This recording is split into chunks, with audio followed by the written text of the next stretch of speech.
100% the pro in the movie is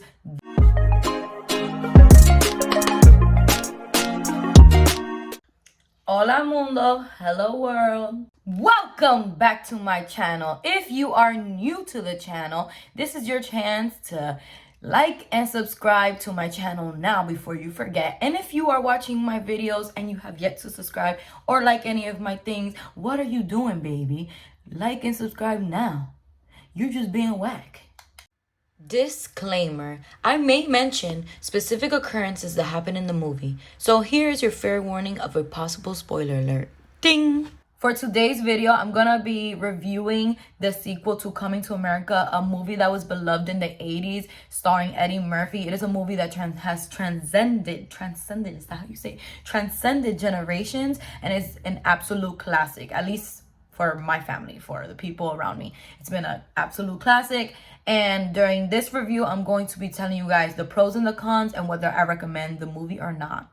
Also, the movie is available on Amazon Prime Video. The movie originally was supposed to be premiered in the movie theaters, but we all know what happened.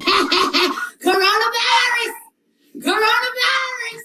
So I'm gonna start with the cons. The first thing that I didn't like about the film was that I felt that a lot of the comedy was not new. I felt like a lot of the things were recycled comedy from other things that we have watched over time.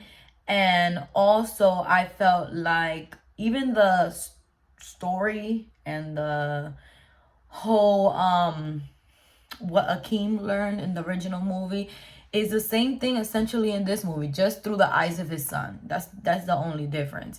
The second con that I saw in the film was the lack of character development of his three daughters. I think that Akeem's three daughters are very intelligent and they're very strong, and you'll get to see that in the film, as well as his wife. I think they could have done more. I think they could have explored more with the stories that they could have brought and like the stuff that they could have brought to the film, but they just didn't. I think they focused more on the long lost son of Akeem when he finds out that he has a son that he did not know of, a missing heir. So now for the pros. I believe that a pro in this movie, 100% the pro in the movie, is the fashion. I really love how inspired they were by Wakanda. I feel like the clothes that they used was like a testament, like a celebration for African culture. I liked how they put it together. I like whoever was in charge of wardrobe, you did a magnificent job, because those outfits were big, bold, and bad.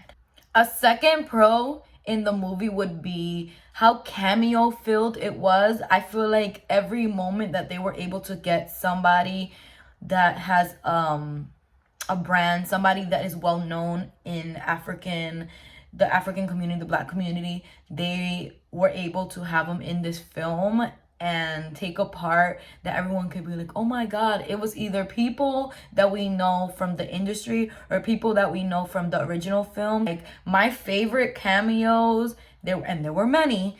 My favorite cameos cameos were Gladys Knight. I really love that woman. And I really like the inclusion in this film of Tiana Taylor. That woman got a body on her. But yes, I like her inclusion in the film. I think she did a really great job. She is beautiful. And I think that the third pro in this film, undeniably, it is the nostalgia. I like how they made the movie very sweet. I think that although they didn't try to make it so humorous like the original film, I think that the movie had heartfelt moments and it kind of gave you what you were looking for from the other film. And I really like the inclusion of Leslie, what's her name? Leslie Jones. She is so freaking funny. And the fact that she was in this movie, she did a good job. So I know this is not a pro and this is not a con. This is just a genuine question that I have after watching the film. I don't understand how this movie was what the heck? Anyways, 30 something years old, and when Akeem goes back to Queens in this film, he finds himself back in the barbershop from the original movie, and he sees the old men from the original movie. And how come they are still alive? They were old then, so they should have died. I don't know. So to conclude my review, I would say that this movie, I would rate it a 8 point something out of 10. It was not a bad movie at all. I think it was reliably entertaining. I think it's worth the watch. I would recommend it. I also think that this movie, I wouldn't so much call it a movie or a film. It didn't feel like such. I think that it was more so, like I told my husband, it was more so like an experience. I think that it felt more like a reunion, and it's not like it would not be a movie that I would watch 1,000 times like the original movie, but I think it's worth the watch. It's very, very nostalgic. We're into that, right? So thank you for watching my video. I hope you guys know that I make my videos Tuesdays, Thursdays, and sometimes Sundays. Don't forget to like and subscribe again. I'm gonna say it a million times. But yes, thank you guys. I hope you guys had a great day. I hope you guys are keeping safe. And don't forget, there are idiots out there.